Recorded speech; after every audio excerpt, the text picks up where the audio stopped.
Hi, welcome back to week 5 of A Faith That Will Not Fail, our study of Michelle Cushat's book and podcast together and engagement with you. Each week we are taking one of the practices that she has in this book and inviting you to join us on this Lenten journey. This week is all about contentment. Super easy. Yeah, super easy, yeah. Living the American dream. And contentment, she says, is illuminated by the gospel, is the serene acceptance and gratitude for what we have, transcending the relentless pursuit of more, and recognizing the true wealth in a heart at peace with God's providence. So we're going to dive into that and engage this in new ways. I'm Rustin. I'm Mike. I'm Tammy. And we're glad you're joining us. And today on day 1, we're going to be talking about the trap of entitlement. Right on. So starting off with, we are entitled to nothing. Easy. Yeah, I love it. I love that piece of this one. She talks about in this that thankfulness is like the secret passageway in Narnia, and that gratitude is actually a way to connection to God. And I think for me, I'm a gratitude journaler. We were just talking before we started filming about not everybody's a journaler. I'm a journaler. I am not. I have a graveyard of journals that I want to fill out, but have not filled any of them out, and they just sit crying out for words. And I just have lots of kids, so I don't have time for anything.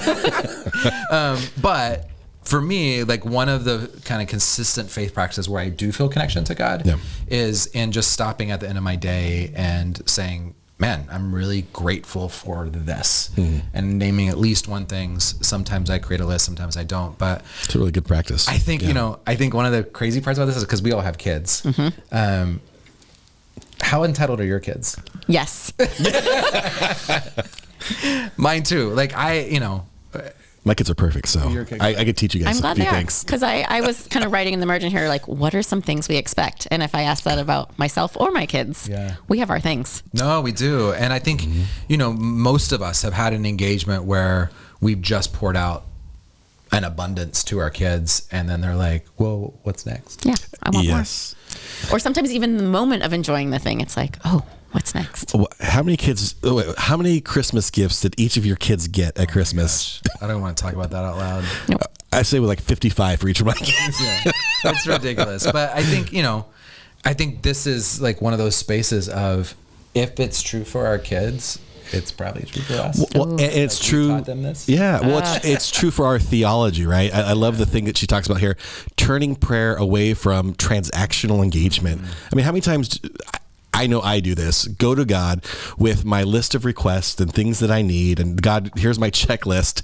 And during the whole prayer, I'm never actually just engaging in, gratitude and thankfulness and just thinking through the day in a different way. Well, and it's okay to come with the list. Like, give us our daily bread. What do we need for today? Yeah. And a part of our Lord's Prayer is also the thankful piece too. So it's okay to have those, I need this and this and this, and to practice thankfulness and contentment alongside of that. But I'm just asking for bread. What I think, I think that's one of the differences, right? Yeah. Of like when we think through this from a spiritual practice point is, how often is our connection with God around the things that we're asking for, around what we need for the day versus like all of this stuff, and how do we live into this connection of the difference between, we're American consumers, right? Transaction matters to us. We always need the next thing. Yeah. It's, and so how do we move from transaction to relationship? I think that's one of the struggles we have with our kids. They always want something. Exactly. And what we want is relationship, and we don't know how to bridge that divide. And that's exactly the same paradigm that God's having with us. And so how do we release the transaction piece enough that we can like soak into and sit into what it means to like be in relationship and connect? And connection comes when I can recognize, man, like how blessed we are already in the midst of what we have. So a great opening on contentment that Michelle Cushat gives us.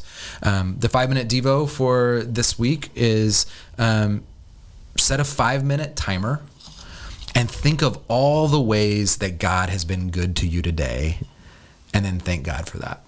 My challenge for you in the comments is to write down that one thing. So spend some time. Don't give me your traditional Jesus answer. Give me something that really you're really thankful for. So I'm thankful for Jesus. Have a good day. We'll see you tomorrow. I am too, okay? I'm thankful for you, Mike, and you, Rustin.